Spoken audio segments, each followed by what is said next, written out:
안녕하세요. 상처와 흉터를 연구하고 치료하는 성형외과 전문의 한강수 성형외과 이정환 원장입니다.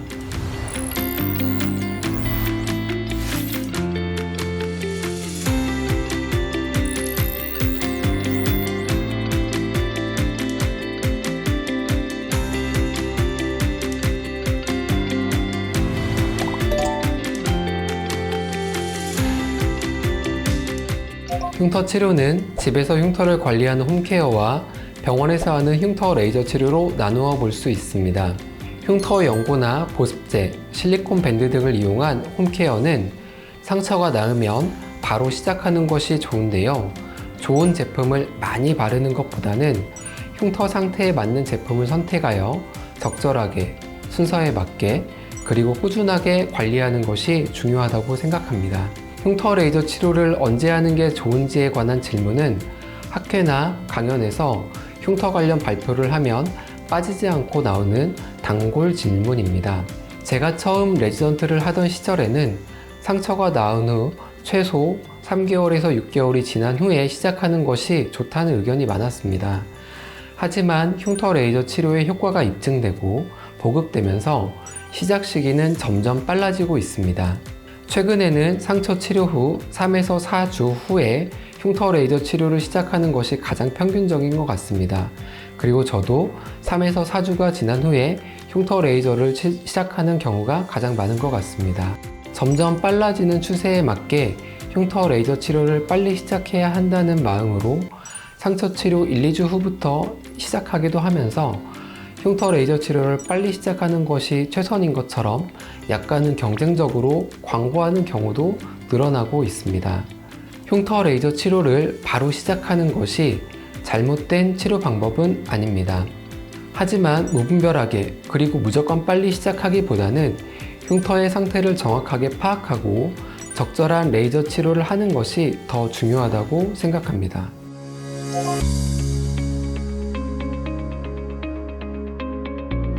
흉터 치료 시기에 대한 질문과 함께 환자분들이 많이 물어보시는 질문 중 하나가 바로 오래된 흉터도 치료가 가능한지에 관련된 질문입니다. 이 질문의 결론부터 말씀드리자면 오래된 흉터도 치료가 가능합니다. 물론 흉터의 상태와 원하시는 정도에 따라 치료 방법은 달라집니다.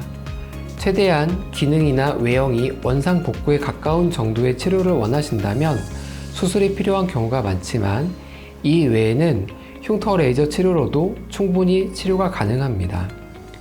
다만 레이저 치료가 필요한 경우에는 아무래도 초기부터 시작하는 것이 더 많이 치료되기 때문에 상처 치료 초기부터 적극적인 레이저 치료를 권해드리는 경우가 많습니다. 이는 흉터가 레이저에 반응하는 정도의 차이 때문이기도 하고요. 흉터 초기부터 흉터 치료를 시작하면 흉터가 악화되는 것을 예방하는 효과가 있기 때문에 결과적으로 조금 더 좋은 치료 경과를 보이는 경우가 많기 때문입니다.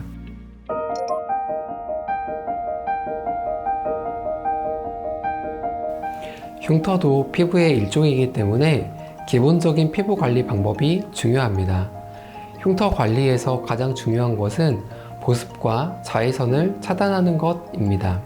흉터는 피지샘이 파괴되면서 건조한 경우가 많은데 피부가 건조해지면 단단하게 뭉치면서 돌출되게 됩니다. 돌출된 흉터는 더욱 건조해져서 다시 심하게 뭉치는 악순환의 연결고리를 돌게 됩니다. 때문에 가장 중요한 흉터 관리 방법은 보습을 잘 하는 것입니다. 흉터의 보습은 보습제와 흉터 연고를 발라서 시행합니다. 흉터 연고를 하루에 2에서 3회 발라서 흉터를 촉촉하게 해주고 중간중간 흉터가 건조하다면 보습제를 발라서 관리하시면 되겠습니다. 흉터가 바르는 제품으로 관리가 안 될 정도로 건조하고 돌출된 정도가 심하다면 실리콘 성분의 밴드나 시트를 붙여서 관리하는 방법을 추천드리고요. 비효성 반응이 심한 경우에는 압박옷을 입어서 관리하기도 합니다. 막 나은 상처는 몸을 보호하는 역할을 하는 피부의 기능이 매우 약하고 예민해진 상태입니다. 이럴 때 자외선을 강하게 받으면 자외선에 의해 세포의 DNA가 파괴되는 현상이 더 심하게 발생합니다. 이러한 세포 독성의 결과로 색소 침착이 발생하는 것입니다. 때문에 흉터 초기에는 자외선 관리를 적극적으로 해야 합니다. 흉터 부위에 선크림을 바르거나 옷으로 가려서 자외선의 노출량을 줄이는 방법을 추천드립니다. 그 외의 흉터 관리 방법은 상태에 따라 기능성 제품을 바르는 것입니다. 흉터가 빨갛다면 홍조크림이나 재생크림을 바르고, 흉터가 갈색이나 검은색을 띈다면 미백크림을 바르는 것이 도움이 되겠습니다.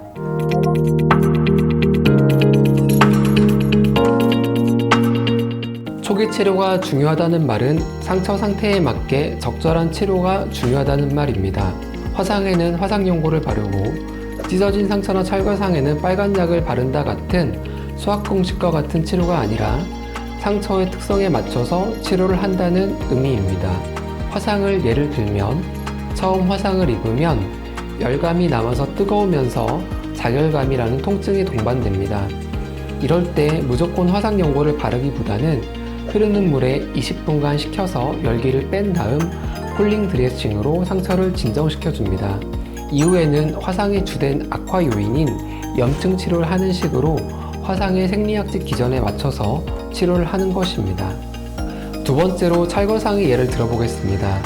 찰과상을 입으면 연고를 바르고 메디폼을 바로 붙이는 것도 중요하지만 치료 전에 상처를 깨끗하게 클렌징하는 것이 더 중요합니다. 상처를 웬만큼 닦아내도 흙이나 돌멩이 같은 이물질이 박혀있는 경우가 많기 때문입니다. 이러한 이물질이 남아있으면 지속적으로 염증을 일으키기 때문에 상처 치료가 늦어집니다. 그리고 찰과상 사이사이에는 열상이 숨어있는 경우가 생각보다 많아서 드레싱을 하기 전에 중간중간 숨어있는 깊게 패인 상처를 봉합해주면 치료 후에 흉터를 줄이는 데 도움이 됩니다. 스마트 피놀법은 기존의 피놀법이나 흉터 레이저 치료보다 한 단계 진화된 레이저 치료 방식으로 수술이 필요한 흉터를 비수술적 방법으로 상당 부분 개선시키는 치료 효과를 보이고 있습니다. 함몰 흉터를 안정적으로 치료할 수 있는 치료 방법을 개발하게 되었습니다. 저는 이러한 치료 방법을 LCT 레이저 복합요법이라고 하는데요. 이러한 연구 결과를 토대로 2023년 유럽 화상학회와 2024년 대한창성학회에서 흉터 레이저 치료에 관한 발표를 하였으며 지금은 SCI 논문을 준비 중에 있습니다. 흉터 레이저 치료를 바로 시작하는 것이 잘못된 치료 방법은 아닙니다. 하지만 무분별하게 그리고 무조건 빨리 시작하기보다는 흉터의 상태를 정확하게 파악하고 적절한 레이저 치료를 하는 것이 더 중요하다고 생각합니다. 때문에 가장 중요한 흉터 관리 방법은 보습을 잘 하는 것입니다.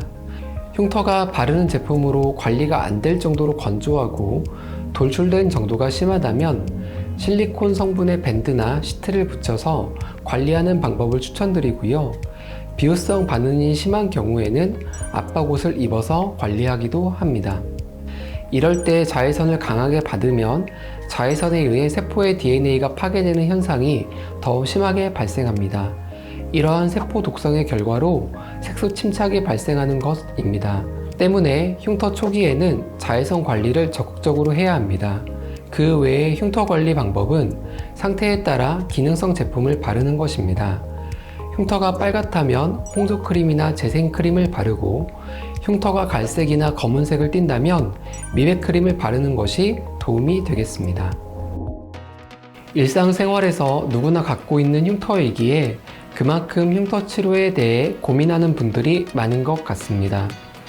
얼마 전 이마의 흉터 때문에 몇십 년 동안 앞머리를 내리며 생활하신 환자분이 병원을 방문하셨습니다. 그 환자분의 흉터는 외관상 눈에 잘 띄기는 했지만 흉터 치료를 받으면 충분히 개선될 수 있는 흉터였기에 오랜 시간 동안 흉터 때문에 홀로 고민하며 보내셨을 시간이 더욱 안타깝게 느껴졌습니다. 흉터는 고민한다고 달라지지 않습니다. 흉터 진료를 통해서 흉터의 상태가 어떤지, 치료가 가능한지, 그리고 어느 정도 개선될 수 있는지를 알게 되고 흉터 치료를 시작하게 된다면 6개월에서 1년 후에는 분명히 다른 결과를 확인하실 수 있을 것입니다. 치료를 시작해야겠다는 용기와 꾸준히 치료를 받을 수 있는 인내심, 이 두 가지가 필요하다는 것을 말씀드리고 싶습니다. 작은 흉터도 환자의 상태에 맞게 세심하게 치료하고 있습니다. 흉터 고민은 저와 함께, 그리고 한강수 성형외과와 함께 하셨으면 좋겠습니다. 그럼 저는 다음 영상을 통해 또 만나 뵙겠습니다. 지금까지 상처와 흉터를 연구하고 치료하는 성형외과 전문의 한강수 성형외과 이정환 원장이었습니다. 감사합니다.